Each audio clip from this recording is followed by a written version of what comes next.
Tonight's public lecture is part of a celebration here at the Crawford School, a celebration of a new society called the Asia and Pacific Study Society, and a new journal, Asia and the Pacific Policy Studies. It's something that we partnered institutionally with two groups. One, of course, is AUS8, who's very generously provided us with financial assistance in delivering not only the journal, but the society itself. And also with Wiley Blackwell, who's provided us a very nice opportunity of providing our journal online, unrestricted, open access.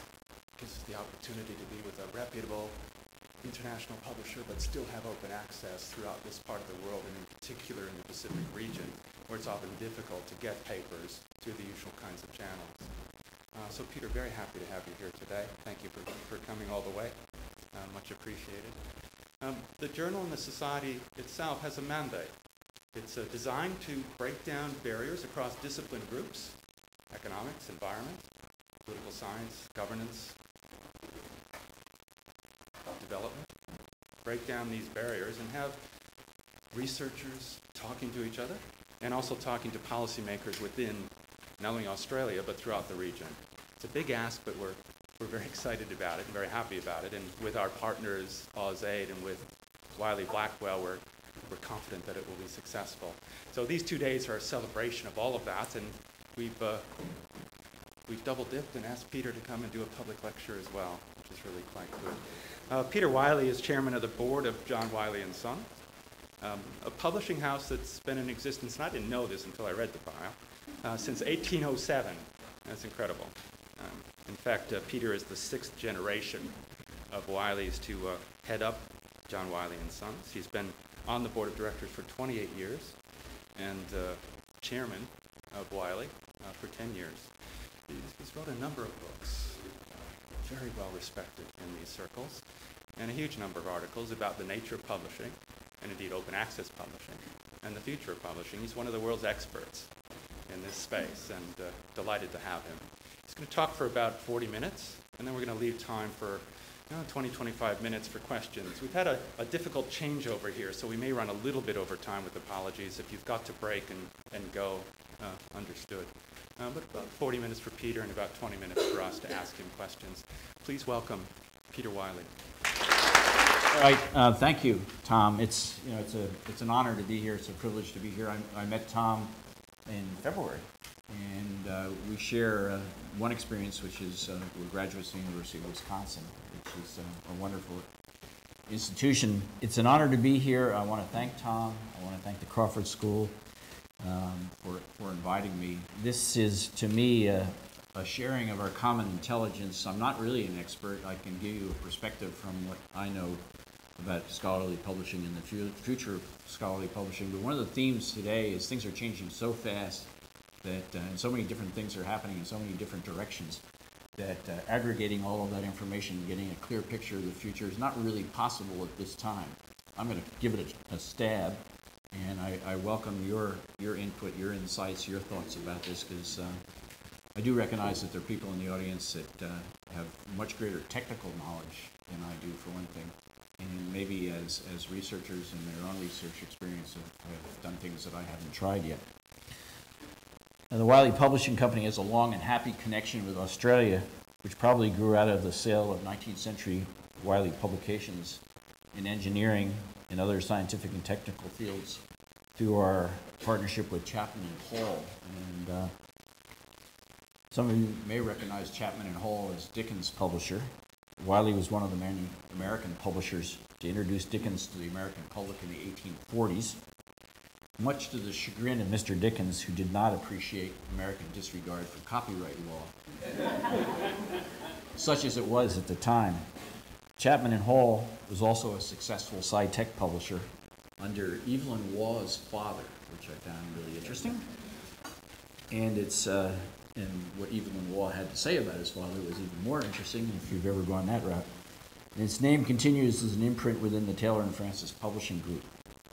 We opened our first office in Sydney in 1962, after which Australia became one of the locations from which we sold books to New Zealand, the Philippines, India, Japan, and South Africa.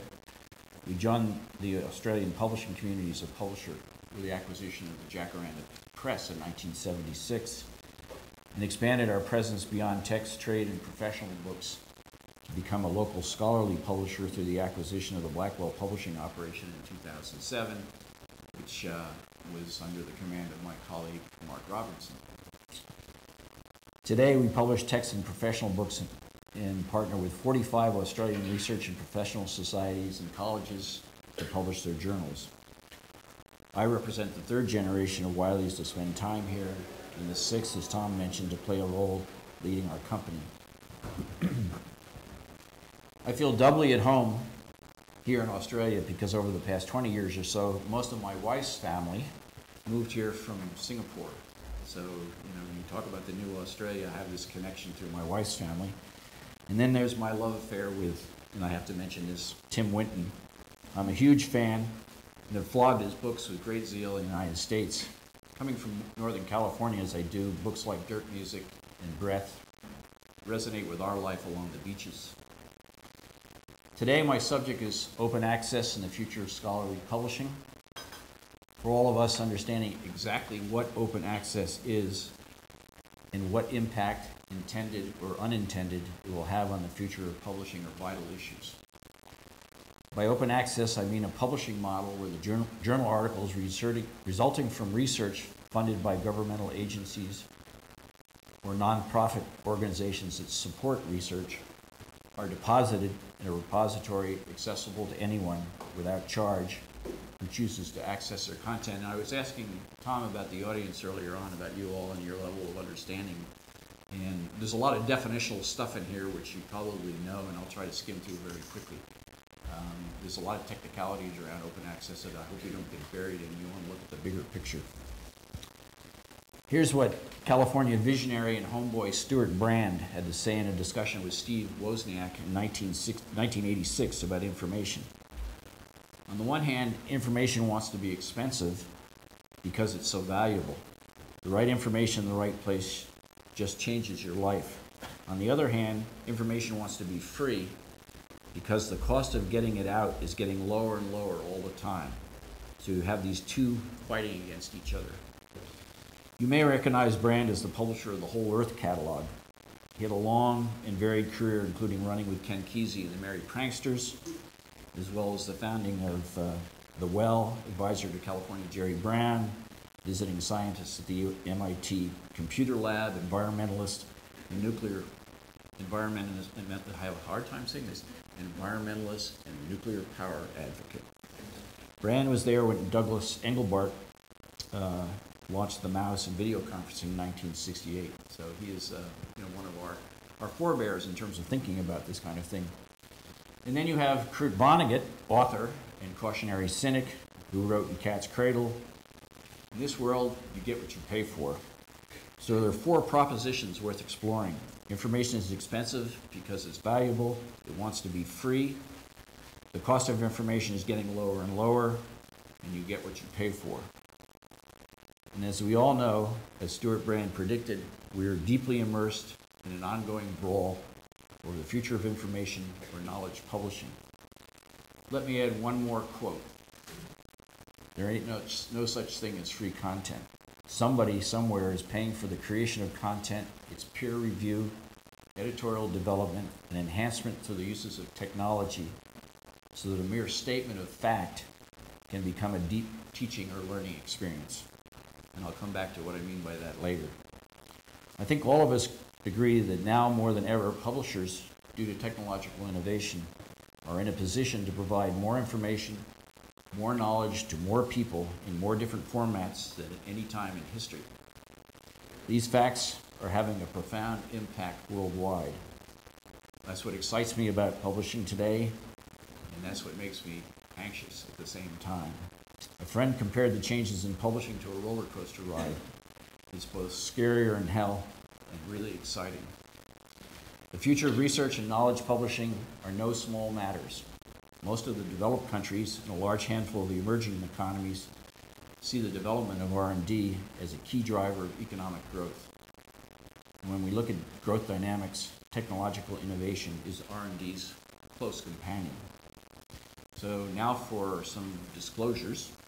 I'm an author who values the content I create. You might say I have a petty bourgeois attachment to it. And I would like to control its destiny. I have elaborate plans for the use of content I'm currently working on with my oldest daughter as we revise my guide to the history and architecture of San Francisco, which I wrote more than a decade ago. And because I'm a publisher whose future depends on sorting out what it means for content to be free on the one hand and on the other hand valued, I am deeply concerned about the consequences, both intended and unintended, of a poorly conceived open access regime. My concerns stretch miles beyond my own content or the future of Wiley. My concern is that we're at a point where open access publishing is growing rapidly, supported by experimentation and some very determined advocates. This is also a time when pushing for open access in a less than thoughtful way could work to the detriment of quality research and undermine what many people have described as the ecology of research. That is the way research is carried out, published, and distributed. In this context, the importance of moving into an open access world where the flow of information is enhanced and R&D and all its manifestations is supported is of a much greater magnitude than my own concerns. I'm going to offer you the perspective of a person who has no special technical proficiency. I'm a classic digital migrant who whines, moans, and turns to my wife, children, and assistant every time something weird happens on the screen in front of me. I'm sure there are people in the audience who know more about this subject and some of its intricacies than I do. I do, however, have access to a lot that is happening in publishing from the triple perspective of an author, publisher, and a researcher, and I'm party to the discussions about Wiley's strategic discussions. As for the Wiley Company, the title of our, we're Knowledge Publishers, the title of our 200th anniversary history was Knowledge for Generations. We're proud of our global reputation for quality content. It's at the very core of what we do. We're equally proud of our social mission, which is to bring essential information to those who need it, no matter where they are or their socioeconomic condition. And let me add that we are very aware that the cost of information is not headed in the direction predicted by Stuart Brand. From our earliest days as publishers, we have known that cost can be a barrier to the spread of knowledge. So let's talk about cost as well. The core of our business is the development of high-quality, reliable, essential information that is carefully edited and developed so that a doctor, an accountant, a nuclear physicist, a chemist, or an engineer can access and use this information with complete confidence that has been carefully reviewed by his or her professional peers, and in many cases reworked by our own editors in the interest of accuracy and legibility before it is published. I can't emphasize enough the importance of what I am describing when it comes to discussing open access. Think of a doctor reviewing an article in Cancer, a journal which we publish for the American Cancer Society, before treating a cancer patient. And the doctors need to know that the information in this journal is highly reliable. Or think of an engineer designing a bridge in earthquake country, for instance, the new Oakland San Francisco Bay Bridge, which will replace the structure that was destroyed in the earthquake in 1989. That's another example of the need for highly reliable information. Let me add that I personally believe that our partnerships with over 800 professional and research societies and colleges is where we make one of our most important contributions to the well-being of our planet. These include organizations like the American Cancer Society, the German Chemical Society, the Economic Society of Australia, the Australian Anthropological Society, the Australian Society of Public Health, the European Society of Immunologists, the Royal Australasian College of Surgeons, and especially the Asia and the Pacific Policy Society with their Asia and the Pacific Policy Studies Journal. Through our partnerships, beyond funding journals, we help societies fund educational programs, scholarships, professional development, and certification.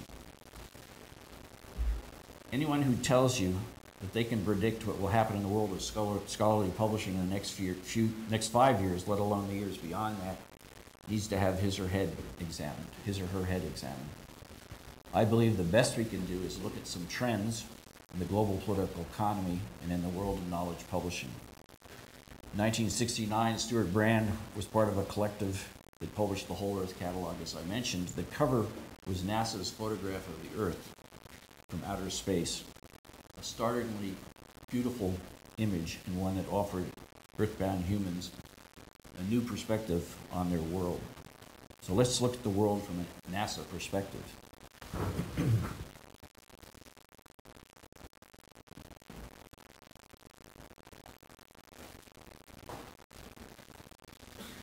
Frankly, the planet has seen better days.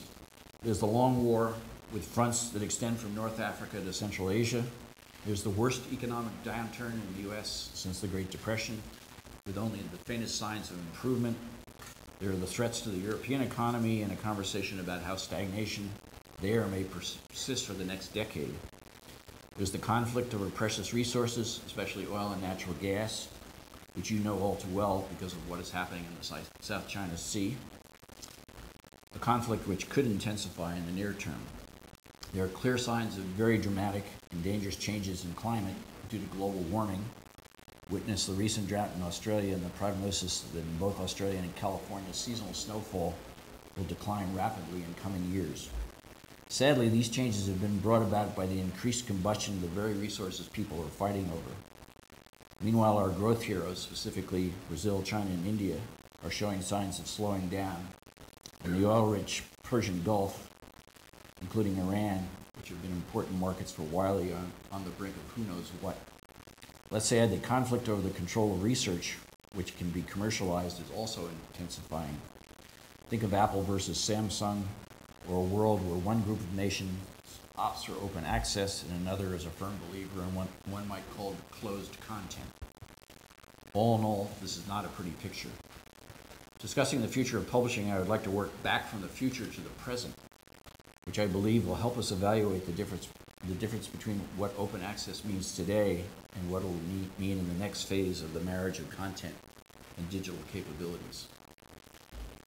Two trends that are driving the open access debate are, first, the quantity of content, second, its cost to the librarian. Together, they are growing beyond the means of many libraries to fund their collections. At the same time, technology is having an enormous impact on the way which content is created, enhanced, delivered and used. Bear in mind, it is these three factors, the proliferation of content, like the publication of more and more journals, and the enormous databases created in scientific and medical research, the related cost of content, and rapid changes in technology. These are the key drivers of the open access debate and the factors which will shape the future of knowledge publishing.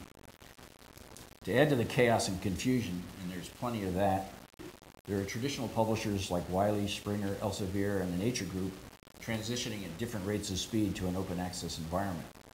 Plus, there are many new and not so new players in the block, such as the Public Library of Science, PubMed Central, eLife, PeerJ, and the Australian National University's ePress. Plus all sorts of experimentation with content enrichment by various for-profit and non-profit enterprises, all of which are contributing to rapid change. I'm working backward because while I was researching for this lecture, it occurred to me that almost all of the open access discussion is focused on the journal article, as we know it today and have known it since publishers began delivering journal articles in large quantities via the internet about 20 years ago. I want to start with with what the world of content is beginning to look like now and will look like soon from the perspective of the publisher and the consumer. By consumer, I mean the reader, the bench scientist looking for specific information to help shape his or her research, the student looking for the best learning experience, the teacher looking for the most effective way to teach the student, professionals looking to advance their careers, or the general consumer who is looking for everything from how to fix the kitchen sink to how to program HTML. You may think it's strange that I use the example of a consumer trying to figure out HTML. That comes from my own experience. My 15-year-old daughter expressed an interest in teaching herself HTML. That's the world we are headed for, or maybe it's more correct to say we are already there. It helps to keep in mind the expectations of a 15, a 20, or a 25-year-old about the nature of learning and research experiences are very, very different from the expectations of old coots like myself, and even you more or less middle-aged coots out there in the audience. Please note that I included educators in this description because there are initiatives underway in higher education that parallel open access, initiatives in scholarly publishing, the parallel open access initiatives in scholarly publishing, sometimes referred to as OER or open educational resources. These digital initiatives are also being developed by traditional publishers and are impacting how students and faculty acquire content and use it in complex digital learning environments. Our Wiley Plus teaching and learning platform is just one example of what is happening today and what these developments point toward tomorrow. These comparable developments and experimentation with content-related digital capabilities in the educational sphere will create heightened expectations among undergraduates and inevitably spill over into the research world. The same applies for things like professional development and certification, which, as I know from a conference we sponsored in Melbourne in February, are of great importance to everyone from HR and accounting professionals to members of the medical and medical care communities. To demonstrate what is happening with content, I'm going to make a distinction between static and dynamic content, an important distinction when it comes to understanding the changing role of publishers and the value that publishers, meaning commercial publishers like Wiley, academic publishers such as the University of California Press or New South Press, and society publishers such as the American Chemical Society, and government-affiliated publishers like PubMed Central, and what they all bring to the development of content. So to illustrate, and this is where I should have my PowerPoint, but you can imagine it if you would please, I go to the U.S. Defense Technical Information Center, which is a digital repository and a good example of an open access archive. I click on rocketry, and the first thing that comes up is a research report titled High Chamber Pressure Rocketry Program. What do I find? A PDF. My least favorite format for digital content. Nothing could be more static. As a librarian friend pointed out, the PDF was an important breakthrough. It became the standard format for sharing digital information, albeit on a flat screen rather than a flat page, a format with certain capabilities such as markup, editing, and notation. As such, it went beyond what we could do or were supposed to do on the page of a library on print on paper journal. Today, we are very aware of the limitations of the PDF. In fact, there are people out there trying to reinvent it as we speak. My Wiley colleagues point out in the first generation of online research publishing, the task was to get the content digitized, to introduce the librarians to what digital content was and how to acquire and use it. That meant major investment in everything from servers to a new sales force, plus the invention and introduction of the first generation of digital tools. For example, authoring tools developed by organizations such as Highwire, which was an offshoot of the Stanford University Library. Highwire created one of the early collaborative authoring tools. Even with the online delivery of content, many of the publishing processes didn't change. We continued to recruit editorial advisors, typeset and do layout, design covers, deploy marketing and sales teams, and so on and so forth. For a while, we continued to send out card decks even, but that's changed all. That was 20th century online publishing. We've moved to a brave new world driven by the digital experiences of people like my children who range in age from 15, that's the HTML lady, to their mid-40s. They've grown up with increasingly sophisticated entertainment and learning experiences and the devices that deliver them. Half of my tribe latched onto video games, that is, fully animated environments where the player could manipulate and control the action. Fortunately, the other half disappeared into SimCity and later Minecraft. SimCity was a wonderful way to experiment with building an urban environment. Minecraft offers the user the opportunity to construct buildings in an animated environment and it can be a collaborative workspace. That's the 15-year-old. She's the Minecraft lady. One way to describe these kinds of experiences is that they are sophisticated ways to approximate reality. They aren't reality, but they provide a vastly richer and deeper experience than reading a PDF and looking at molecular models on a flat screen, which was one of the first things that I saw in the experiments with the internet that were going on between medical institutions in the United States. It was a multicolored molecular model that was kind of a flat surface, but you could manipulate it.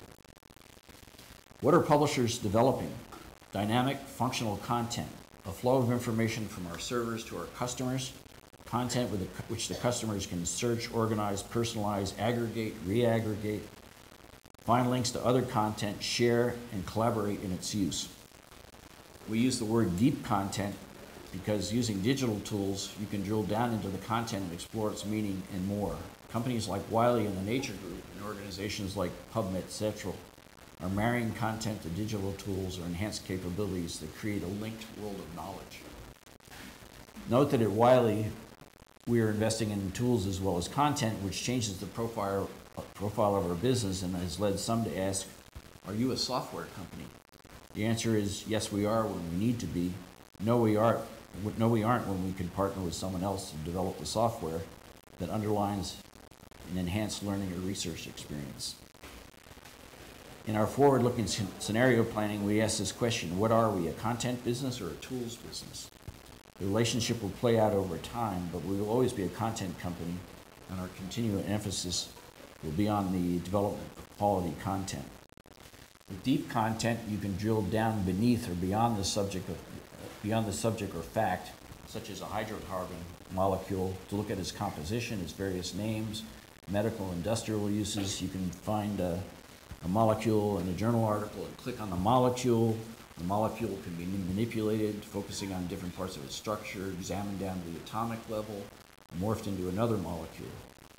You can link to other websites for information about experiments being conducted with this particular molecule, its link to the creation of raw materials such as coal and oil, its relationship to environmental science, and on into one subject matter after another, and beyond that into related disciplines. If you're running a laboratory and need this chemical for experimentation, you can link out to a supplier and put in an order for that chemical, or if you're a historian of science, which is one of my fascinations, you can link through to history of science matters. I'm going to go into this a little bit deeper using my own work as a way to describe what you can do in an enriched learning environment. My book is the National Trust Guide to the History of Architecture.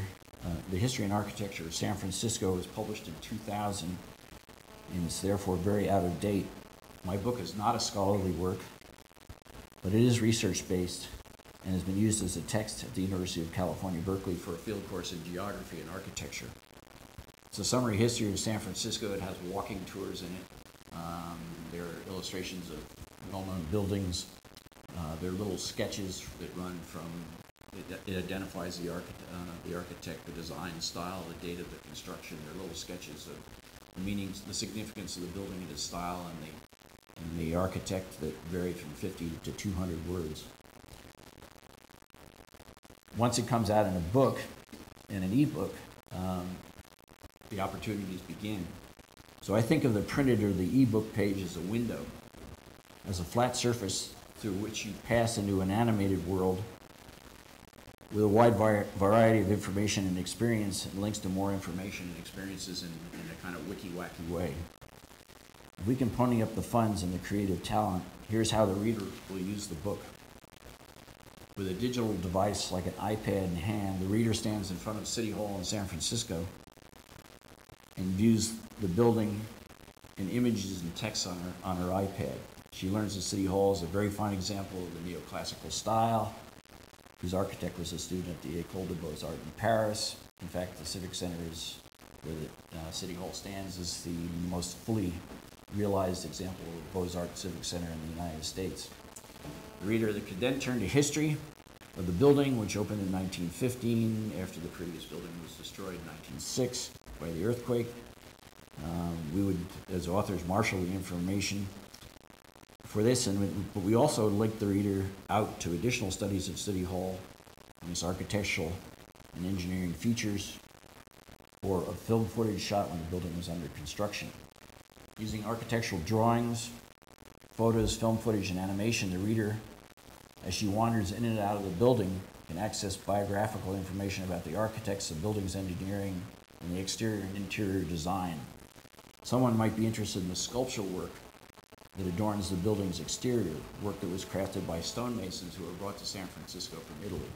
Who are they, and what does that tell you about Italian immigration in San Francisco?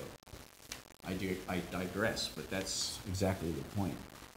There could be a history of what happened at City Hall, including the assassinations of Harvey Milk and George Moscone in 1978. There could be links to Netflix where you could access the film Milk or the documentary the film was based on. I described the first edition of our book as both a guide for the ambulatory tourist and for the armchair use. With the right tools, such as the kind of virtual exploratory capabilities used by architectural firms and real estate salespeople, an armchair visitor, a Foster's in hand, could view City Hall from the outside and then enter the building via a digital device and wander around the building exploring its architectural and interior design features and more. So consider one more example of the brave new world of research. The library at Cal Poly State University in San Luis Obispo, where I serve as on an advisory council. They've created a data studio, which goes well beyond the notion of a conventional library, where a student borrows a book or goes online to view monographs, encyclopedias, or journal articles. The data studio is a collaborative workspace where students access existing data online, create new data, develop practical uses for the data using the library's existing geographic information systems and spatial data services programs. Cal Poly's mantra is learn by doing. In one project, a group of students contracted with Pismo Beach, a town known for its clams and its surfing, to identify the source of E. coli in their waters, which is definitely bad for tourism. The students investigated various possible sources of E. coli, and after the collection of samples, including seagull excrement, they created their own database and concluded that the gulls were the culprits. In their work, they used mapping and analytical tools bought from commercial vendors, published literature licensed from publishers like Wiley, open source content about fecal contamination. As they worked, they displayed the results, maps, databases, etc., on a large screen so that other students could watch them at work. So as I mentioned, this is a new collaborative kind of research space. It's supported by library technicians in an open environment with full transparency where students can also observe as other students work. Some of this might sound fantastic, but bear in mind that Amazon, for example, is deploying server capacity to handle megaloads of data while IBM is developing the next generation of chips. So the computing power will be there. Meanwhile, in the Bay Area alone, squadrons of dot-commers focusing on learning and research environments are generating new and better tools every day. It struck me while I was writing this that the publishing activity that goes into deep content is more like filmmaking than traditional publishing. Those experiences, one of my colleagues suggested, can be described as a digital mashup, where the publisher draws on a wide variety of digital tools, some developed and owned by the publisher, others coming from open source software, and others licensed and added to the experience to enrich the content, and then the publisher mixes it into a virtual environment by judiciously adding content. The Cal Poly example suggests an interesting convergence between the library and the research lab. And when you add another project where students are we're building an early warning system for Netflix that was indicating to Netflix when a film is not being delivered to the customer. The library's research environment is linked to a commercial outcome as well as linking the student to her vocational future. The dynamic content experience represents a higher value add on the part of the publisher as the publisher interacts with the original content to not only have it mediated, but also to enhance it. And dynamic content, at least at this point in the historical development of digital tools, is more costly and will accordingly be held on to more tightly by the publisher. As the publisher, and remember we were talking about commercial and nonprofit publishers, tries to recoup the increased investment cost. Or if you look at dynamic content through the lens of the open access discussion of journal articles, the cost of free content in an author pay model, at least for a certain period, will increase. What does all of this mean for the open access debate? From here on, I'm going to offer more questions than answers.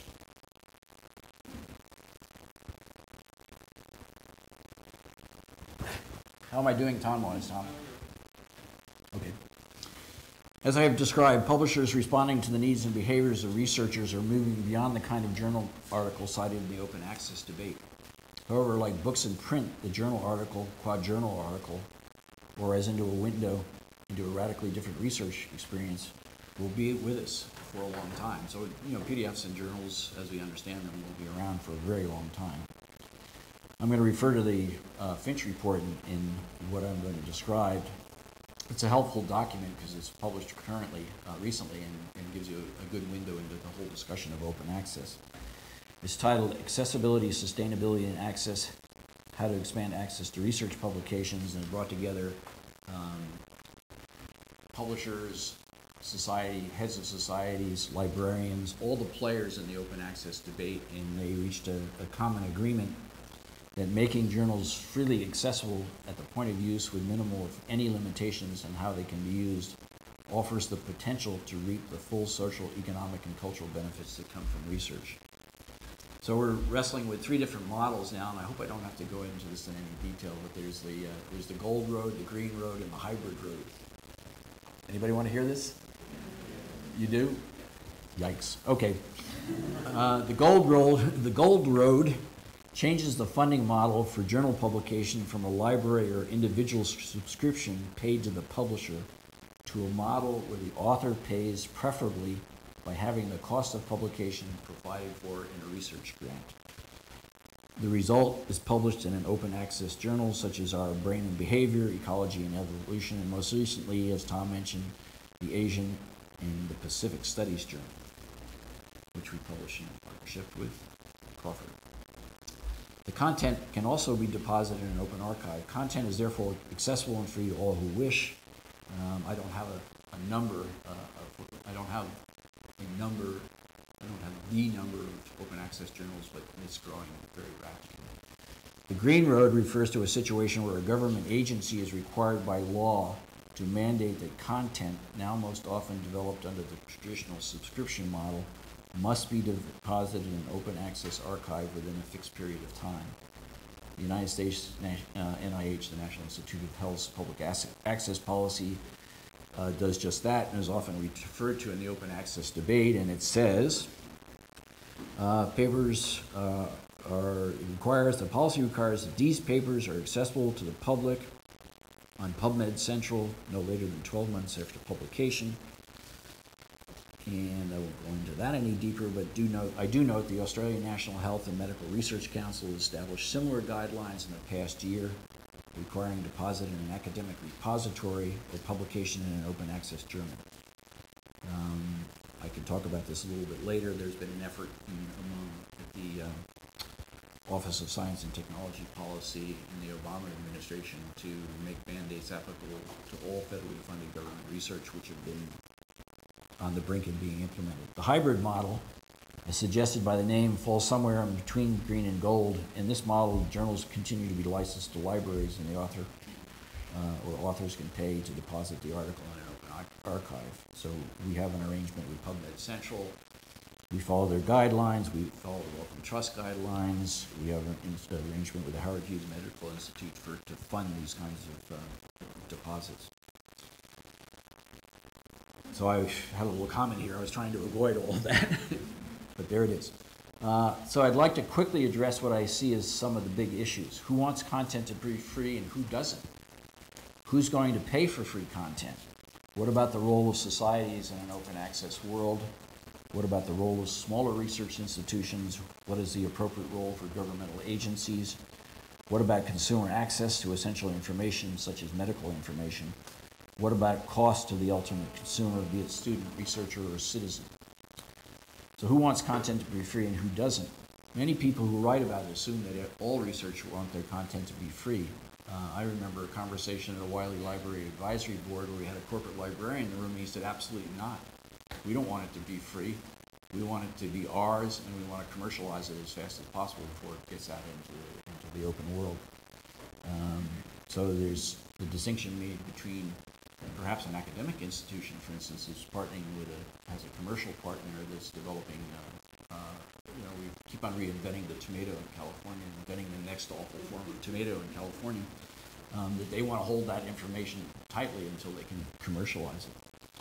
So how do you manage when commercialization in an open access environment? How do you manage when commercialization is an issue?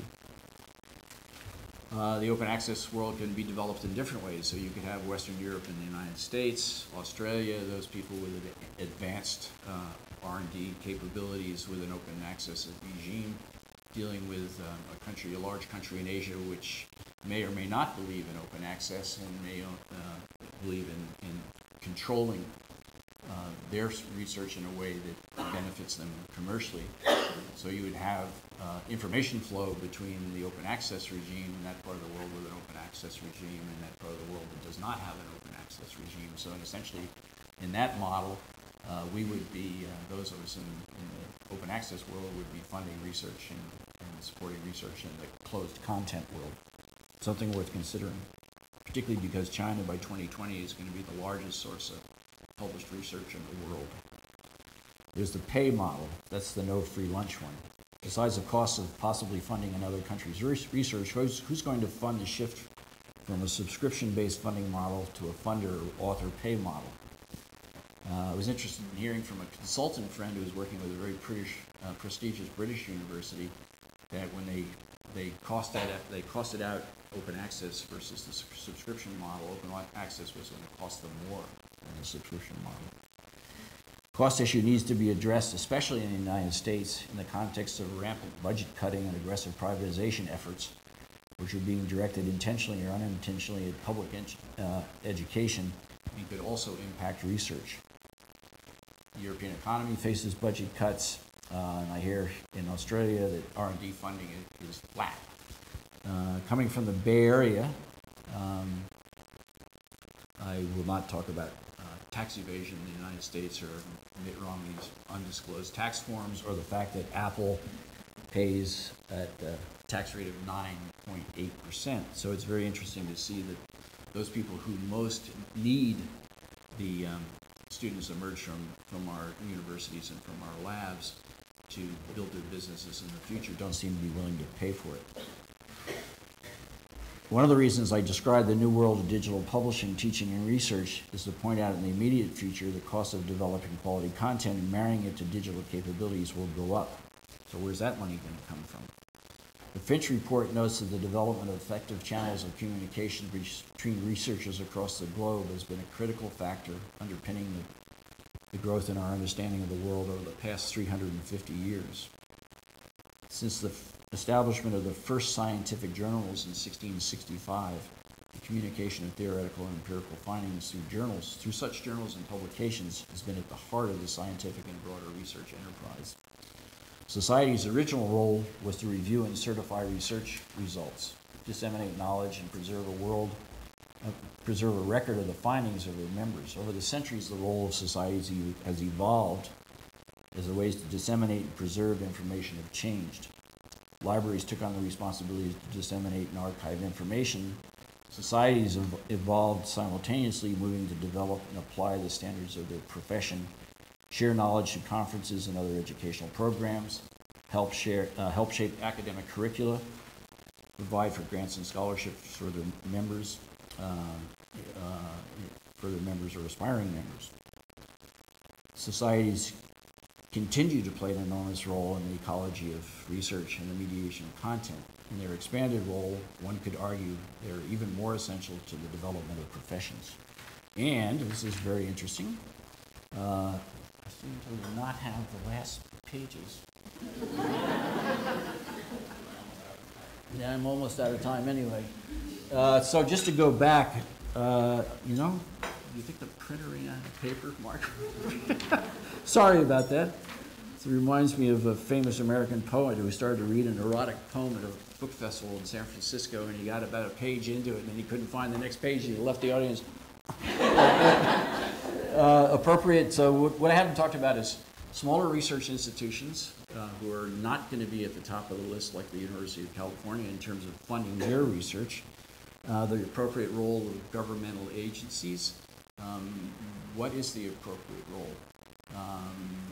Are they a consensus forming bodies that bring together all the players to make sure that the unintended consequences of open access are taken into account and nobody's ox is gored, and say the fundamental role of societies, as I was describing, is protected? Or are they going to be the captive of advocates who are going to push quickly for decisions without consultation? And what else did I have on here? Consumer access to essential information. This is a very, very interesting discussion, particularly in Australia, which I really learned this week is very advanced in terms of requiring the research community to think and participate in the dissemination of technical information to consumers about medical health, for instance. And what about the cost to the ultimate consumer, be it student, researcher, or citizen? So what I conclude is we're at this very early stage of this debate, and it can go in many different ways, and it's highly unpredictable in what direction it's going to go. But what we really need to do is we need to work very carefully to think about all the consequences in the long term. I'm not, the cost issue is a really, really important one. I sort of graph out in my mind the cost of the digital capabilities I was describing and how they go up like this. In the chaotic frontier phase, then there's standardization, concentration and standardization, and then the costs start to come down. And then there's the potential for using off-the-shelf technologies to bolt things together and create these learning and research experiences relatively cheaply. But we're always driven by the rapid increase in data and knowledge and the ability to work with it. So even if we get to a situation where the costs associated with the technology that you need to create these kinds of experience starts to decline, more journals, more subjects, more big data. So on my better days, I'm very optimistic about where we're headed. On other days, I'm less pessimistic. I think that in the United States in particular, there's an unwillingness, given the current political environment, attitudes toward government, tax evasion, a general unwillingness on the part of the politicians to step up and say, well, there are essential needs in a democratic society, and they have to do with public education, they have to do with R&D, an unwillingness to fund them at a level that will account for what we are capable of doing in a learning and teaching environment. We just are not in a place right now where I can see a substantial increase in funding to do what needs to be done. That's when I become pessimistic. Having been around for 205 years, wherever the ride takes us, I'm sure that Wiley will be there in one form or another. What the nature of that form will be is another interesting question. So thank you very much. Thank you for your patience.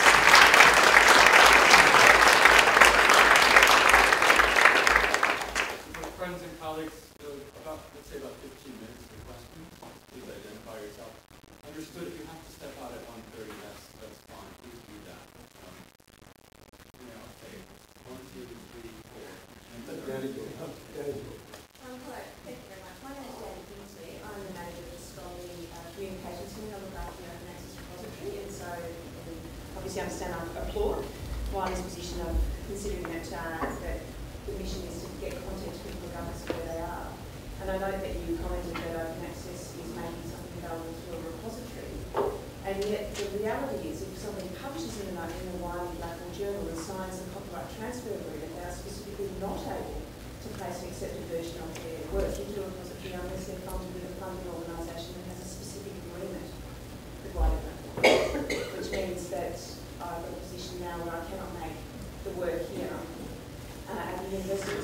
through Wiley available through our repository.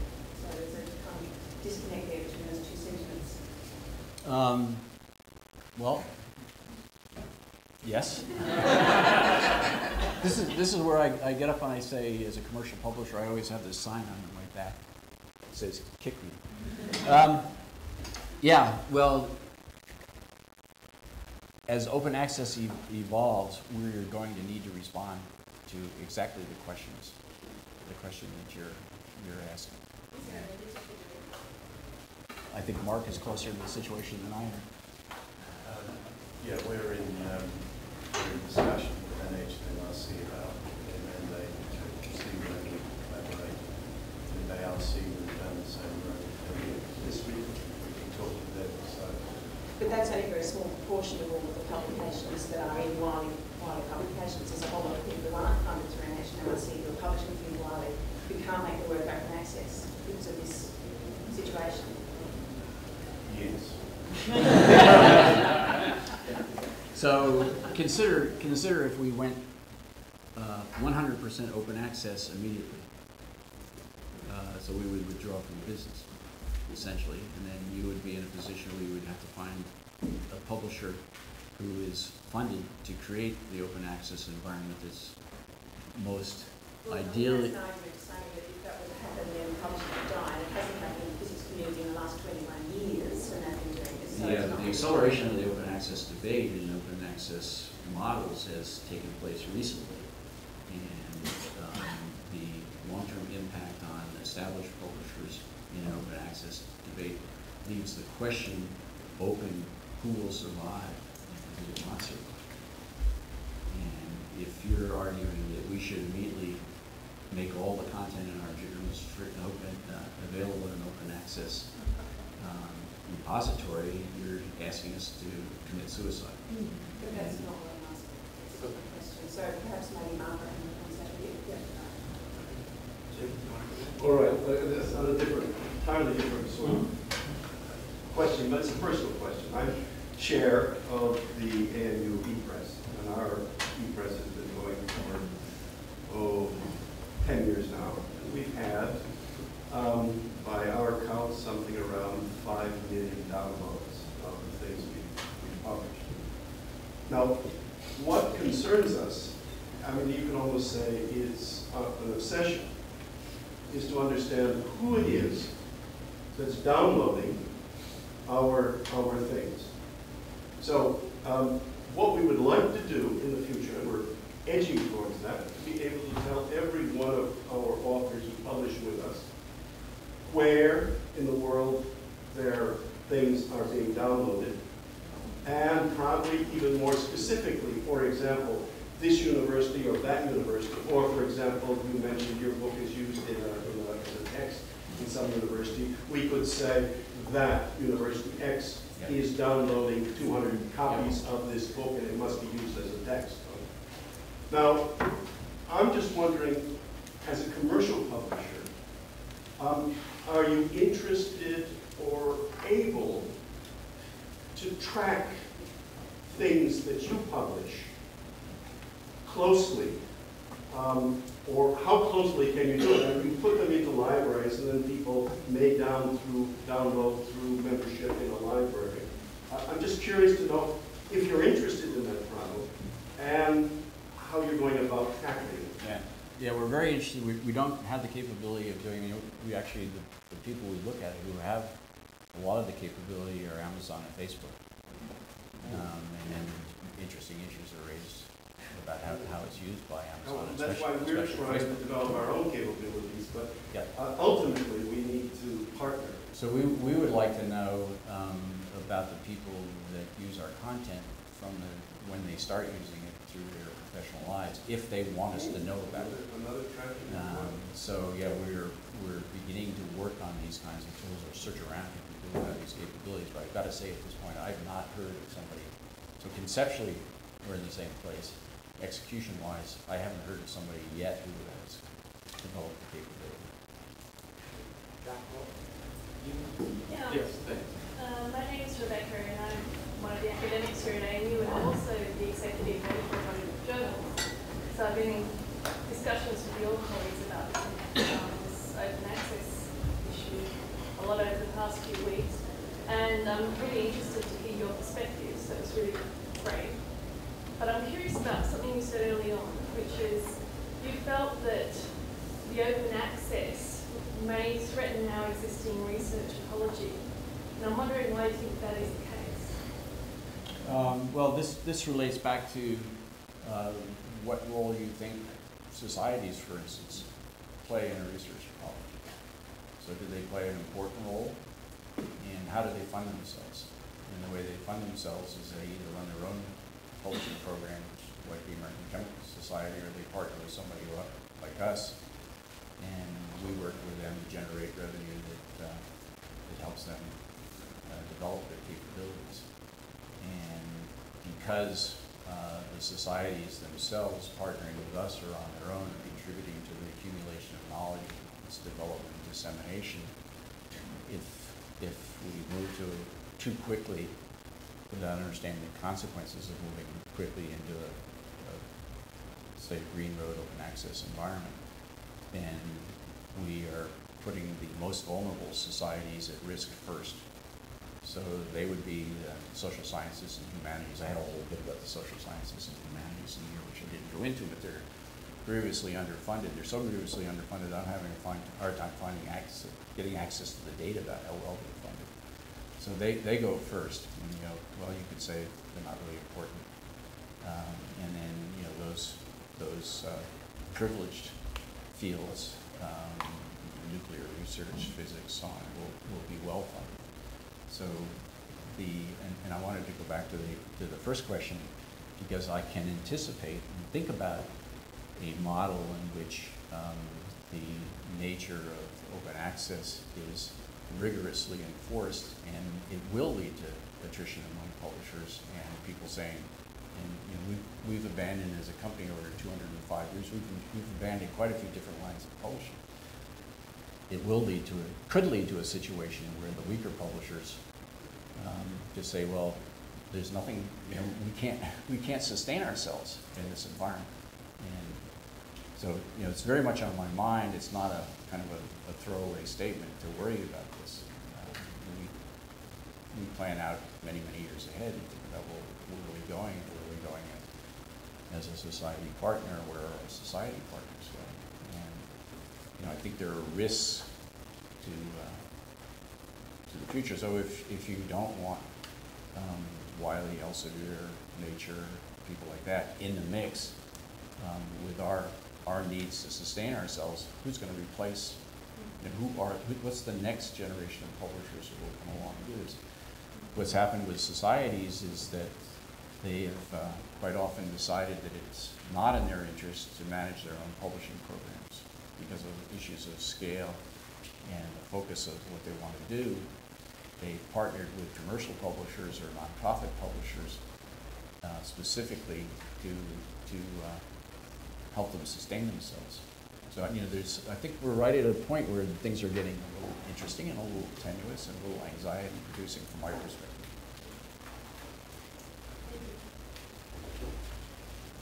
Tom Wellington from the Computer Science Department here. A few years ago, for the Australian Computer Society, I set up electronic publishing.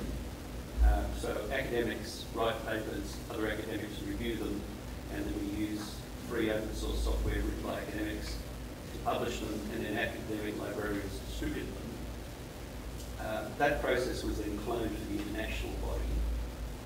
They had a deal with a commercial publisher, and they keep paying the commercial publisher.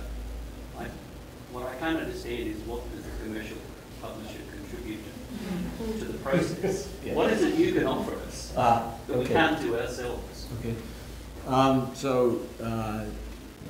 We partner with a society, and papers are submitted, and we manage the peer review process. We do not do the peer review process. We manage the peer review process.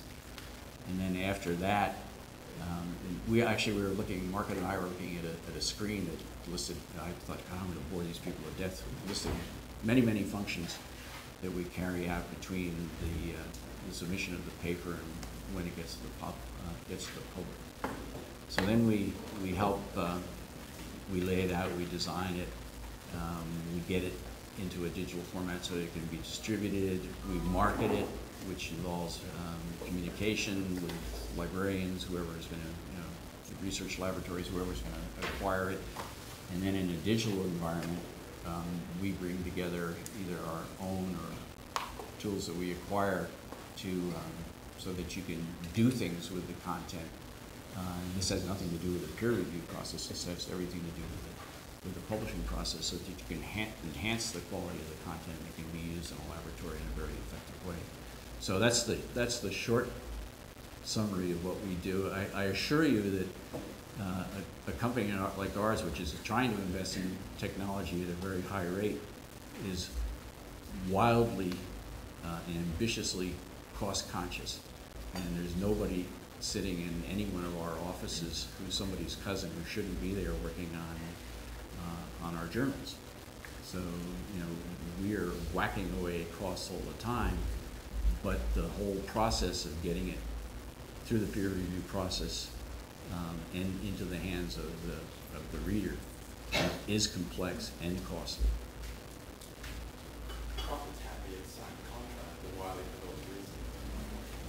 Well, we just use available online software that handles the process. You're part of the mix.